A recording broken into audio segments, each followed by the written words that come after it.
Boss, naka-experience ka na ba na nawawala yung reverse guide sa reverse camera, yung positioning na yellow line, nawala kasi yung sa Velos ko. So, shoutout sa iyo, Okich. Sorry, I don't know how to pronounce your name. Pero tara, pag-usapan natin. Okay, so medyo kinakabahan ako. Baka ganun din sa akin. Try nga natin from P to reverse. Okay, so for example, steer natin yung manibela. Okay, alright, so thankfully, as you've noticed, yan, working pa naman yung guideline or yung yellow guide natin, no?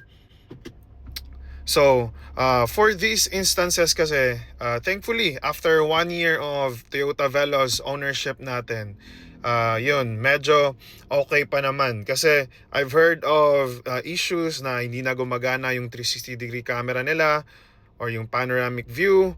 So, yun, medyo nawawala daw. So, thankfully sa atin, by God's grace, hindi pa naman. After 1 year, almost 2 years na nga, if kung iisipin natin. So, if this happens, what I recommend right away, guys, is immediately, as soon as you can, punta na kaagad kayo sa casa or kung saan nyo kinuha yung unit para ma-fix ka agad nila. Ayun, sana nakatulong. If you wanna know more about Toyota Veloz or any other 7-seaters, go ahead to my YouTube channel. Sana nakatulong. Follow for more.